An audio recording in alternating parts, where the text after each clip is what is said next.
Let's talk about Google Ads, and in particular, paid search. So what is it? Paid search is paying for placement when people are searching for something.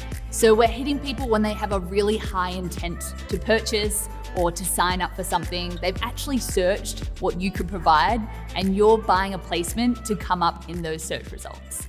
Now, there's a few considerations with paid search. One of the big ones is whether or not people are actually searching for what you do, what you provide, what you sell.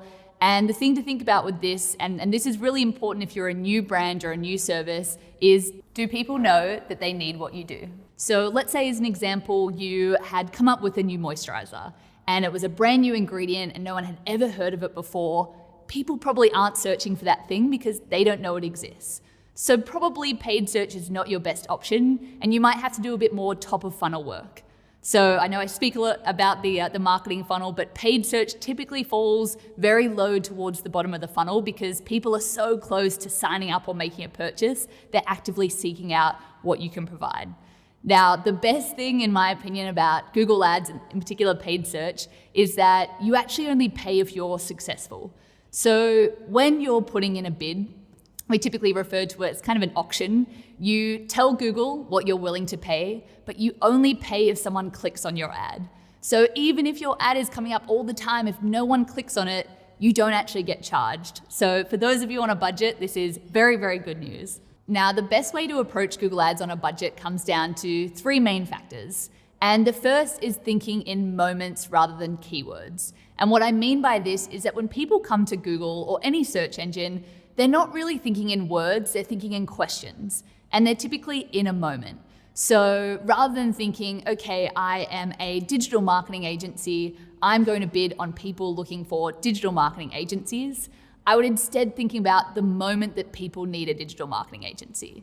And this might be bidding on search terms like, how do I make a Facebook ads campaign? Or why is my ads not running? So thinking about the moment people need you rather than just describing your business. And this is going to give you much better search results and much better results for your business in general. Secondly, there is something called a quality score that Google gives. And what this is a score out of 10 that takes into account the experience for the customer. So what Google is looking for is that the keywords that you bid on, the ad that they see, and the page that they go to all match. So as an example, if I did an ad and someone asks a question, my ad pops up, that question should be answered on the website they go to. If we're just sending them to a homepage, then they have to find the answer, and that's not a nice customer experience. So what we want to do is say, okay, what are people looking for when they click on this ad? And we want to give them the answer in the page they go to. If we do that, Google will give us a really good quality score. And one of the easiest ways to do that is make sure whatever keywords you bid on is in your ad and is in your landing page. And that should ensure that all of them are consistent and they actually give the customer what they're looking for.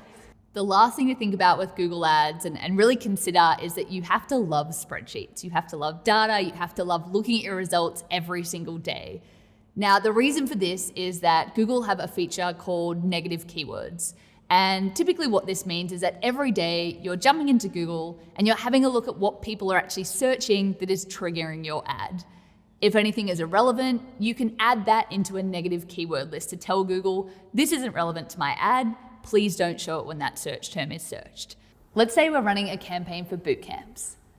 Now, I might see that my boot camps are actually coming up when people are searching for boots, like leather boots, or camping equipment, or maybe exercise boot camps when I don't run exercise boot camps. So if I see those search terms coming up when I jump into my Google Ad account every day, I want to make sure that I'm adding them to my negative keyword list to make sure I'm excluding any irrelevant search terms and making sure I'm not wasting money on things that aren't actually going to give a result to my business. Now, one extra thing to think about if you are an e-commerce retailer or you sell any kind of product online is Google Shopping. Now, Google Shopping can be free. You can very easily set up a Google Shopping feed with a platform called Google Merchant Center and make sure that when people are searching for product, your product is coming up. Now, if you haven't seen it, on Google, it's kind of like a comparison site now. And the really big plus about Google Shopping is that it's always at the top of search results. So it's above organic, it's above paid, it's at the very, very top of your feed.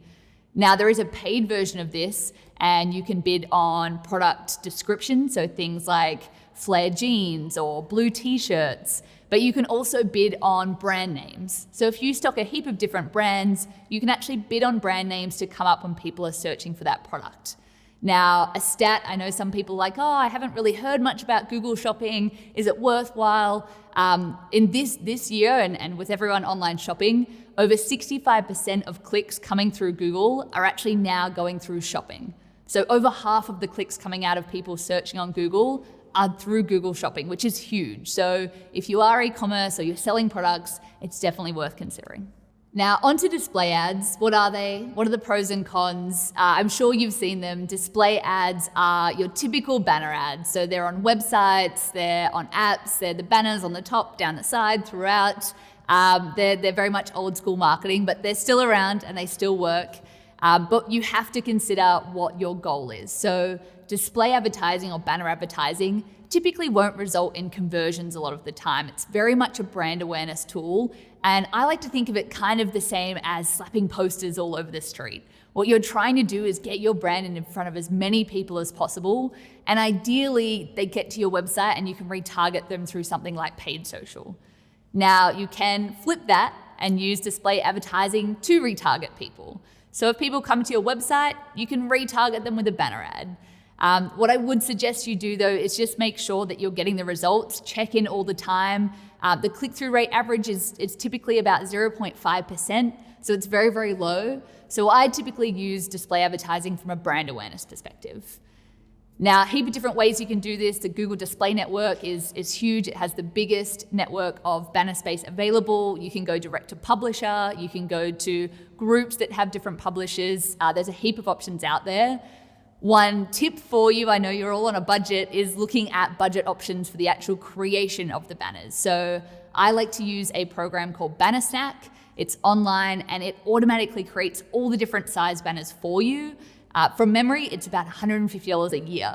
Saves me so many hours. So what tips do I have for Google Ads when you are on a budget?